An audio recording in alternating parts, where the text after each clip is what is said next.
So I'm going to be talking today about my current book project. And this project focuses on the concept and experience of migration in the Caucasus. Before I begin discussing that project, I want to explain what drew me to the Caucasus in the first place and to explore the trajectory that brought me to this project. So here's a map. This is the Caucasus, encompassing both the south and the north. And you can see it's a very, very diverse region, combining Christian and Muslim peoples and so many different languages. It is famed for its multilingualism, and in particular for the fact that the languages of the Caucasus are often not genetically related to each other. I mean, there is a Caucasus language family, but the linguistic diversity is on pairing. And when I was living in the Caucasus, one was violent militant resistance, and the second was forced migration. It is concerned precisely with forced migration. I am interested in how, at the same time as violence was being given a different kind of ethical status, forced migration was also being transformed. It was a strategy that was resorted to by the Russian state in order to secure its borders. So when there were people who were obviously not happy to be conquered, especially from the West Caucasus, the Northwest Caucasus, there was a lot of very, very violent resistance. And it seemed that the only way to kind of secure the borders was to force those peoples who were conquered to leave. And the Ottoman Empire, certain Ottoman rulers made deals with the Russian state, saying that they could migrate there. And it appears that these peoples were deceived. They were told that they would find peace and prosperity in the Ottoman Empire, but they didn't. And so these stories of migration, it's something that reoccurs, just like the stories of violence reoccur again and again, not only in the 1860s, but the memory of it recurs in the Soviet period and the post-Soviet period. That's what's interesting to me, the aesthetic reproduction of a historical experience. So that's now the focus of this current book project, Forced Migration. And that book is now called The Obligation to Migrate: Forced Migration and Muslim Memory. So here's an image of by a Russian painter from the 1860s of a group of peoples from the West Caucasus who were forced to migrate. And of course, this is just one of so many depictions, hundreds of depictions. It's more representational and symbolic than a kind of portrayal of a single event. And you can obviously see the tormented expressions. I mean, the main thing I think that's important to convey here is just the sense of the migration being compelled and against the wills of these peoples. They did not want to leave their homelands. They were so the long trajectories traveled by these peoples, all the way from here, Maikop, from the western North Caucasus to the Ottoman lands, were regarded as treacherous, and these migrations became the subject of many narratives. So it was. They were generally relocated to places of barren lands in the Ottoman Empire, and there are stories in the literatures that I'm studying about how once the peoples arrived in these barren Ottoman lands, they starved to death. In some cases, the lands were fallow. They could not provide for themselves, and they were not given any support from the government either. So although many generations later, they did ultimately prosper in the very, very late Ottoman Empire and now in Turkey. Certainly there are peoples from the Caucasus who have done very well, but the initial journeys were treacherous, and in some cases certain peoples became extinct. That's an important element of this literary history. The Obuik in particular, their language was extinct during this period because the people simply couldn't survive. from the point of view of literary history, this is a period after the 1940s deportations, and especially in the 1960s, 1970s, when there was an increased interest in the deportations of the 1860s. So the 19th century deportations became of great interest, partly because they were not forbidden in the way that as a topic of discussion, in the way that the deportations of 1944 were. So what I think you can get the sense of here is that there is a continuous turn to the memory of forced migration. It is a foundational story in the history of the Caucasus and of identity for the Caucasus peoples, particularly Muslim peoples. And while there's obviously a very local sense in which these narratives emerge very locally from the actual experience of being displaced, the experience of forced migration takes on an even deeper, historically deeper dimension in the concept of hijra, which is a concept that is found in the Quran. And those of you who know the Islamic calendar will know that the hijra refers, in one of its meanings, to, in fact, the beginning of Islam, the beginning when the calendar is dated according to the migration. That's what hijra means fundamentally, the migration of Muhammad from Mecca to Medina. And this hijra, so it's the beginning of the Islamic calendar, it's the paradigmatic migration of a Muslim to, in a sense, begin Islam as a religion. And it's the hijra has this primary meaning, but it also has other meanings listed here. The expulsion of Muslims from Al-Andalus to North Africa in 1492, the migration of Muslims away from non-Muslim rule. So it's not always, like in the case, of course, of number one, Muhammad's migration. Well, it was a migration performed under coercion, but he did have a kind of choice. And there are hijras that are in a sense informed by choice. But the primary meaning of hijra in the Caucasus is of compelled forced migration, as in the image that I showed. So that's of the 1944 deportation. That's the hijra that I have in mind. But what's so interesting is just the many, many meanings that this term has acquired throughout history. All of these meanings coexist within each other for every Muslim. So I'm interested in those interweavings of meanings from past. And you can see the big difference between this concept of hijra, you could call it the classical concept or the Quranic vision of hijra, is that Muhammad is migrating to victory. And so it's a happy story of migration. The hijra that I'm most familiar with from the Caucasus is a hijra of tragedy, and where at the end there is simply death and starvation. But the first hijra is always internal to the second in terms of cultural memory and Islamic faith as well.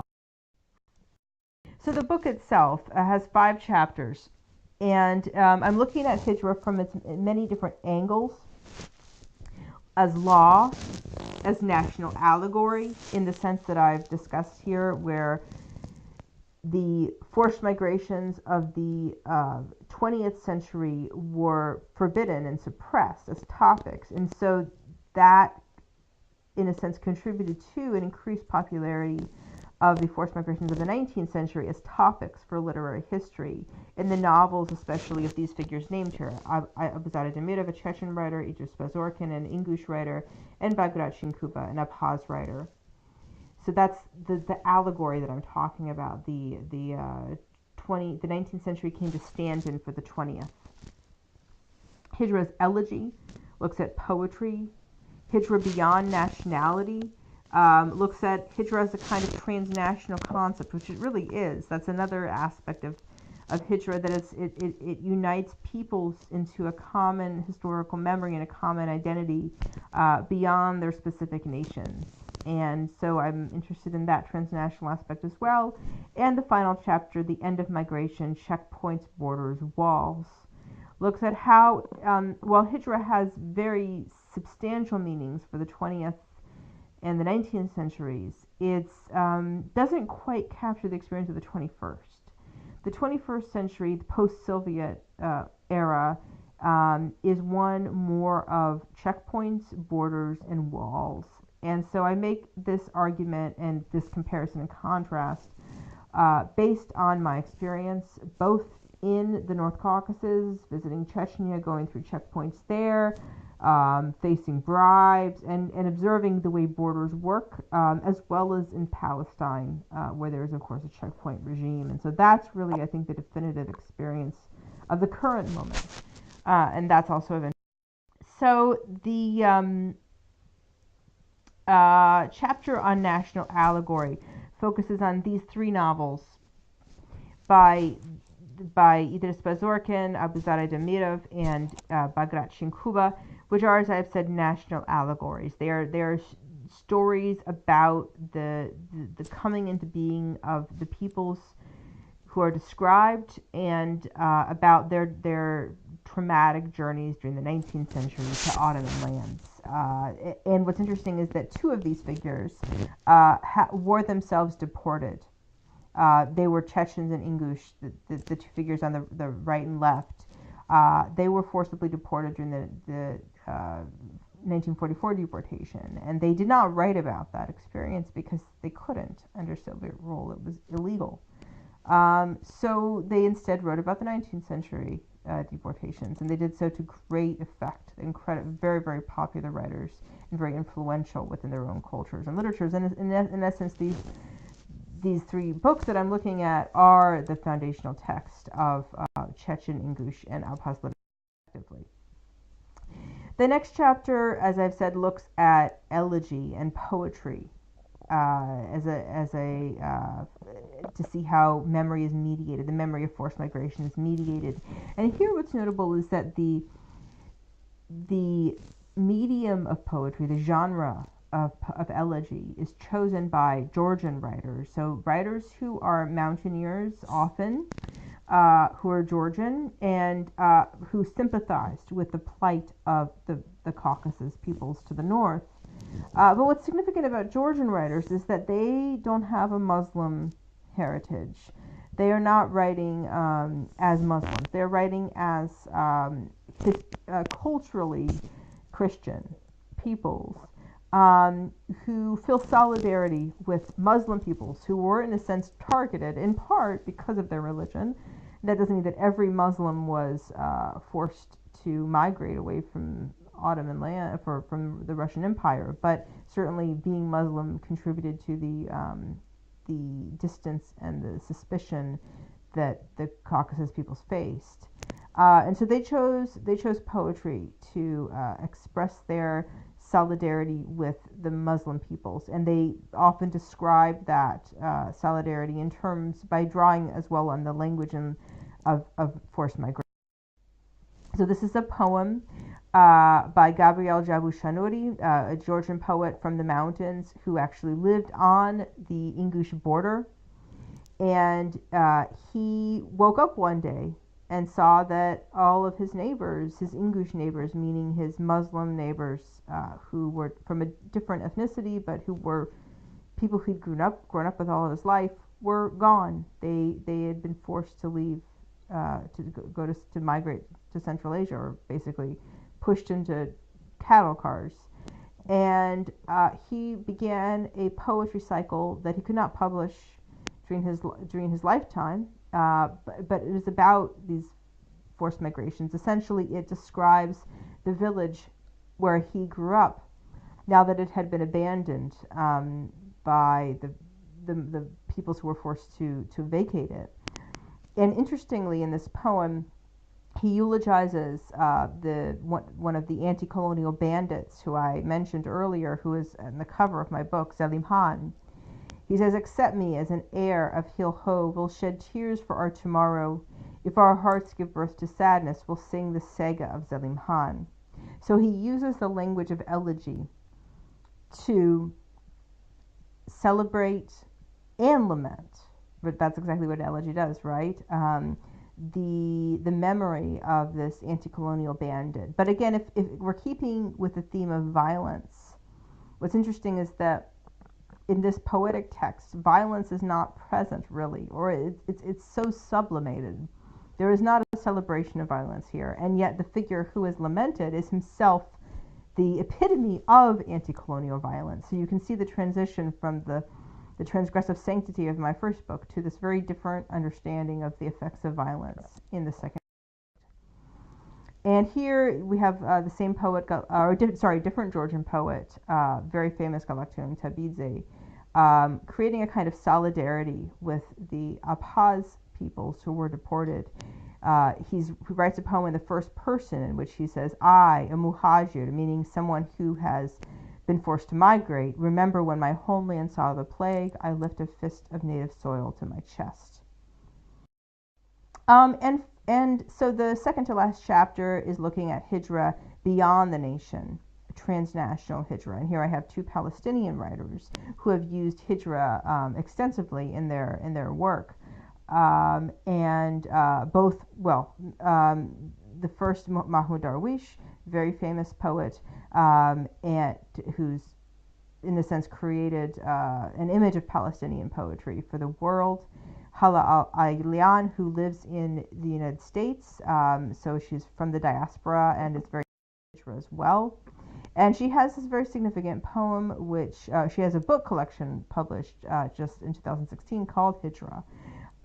But here's the poem which is for which the book is named, in which you can see she's giving a very different, but in a sense also very old, valence to the idea of hijra. There are many ways to read this poem, and I wouldn't want to reduce it to one possible meaning, but it's essentially it is describing the migration of Muhammad, the prophet, from Mecca to Medina under duress, under the sense that if he doesn't leave, he's going to be possibly killed or targeted by his people, and so he has to leave, and he doesn't know what the future holds. He just knows that it's important to migrate.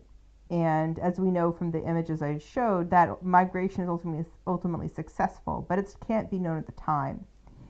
And so she captures the suspension and the tension of forced migration in this poem.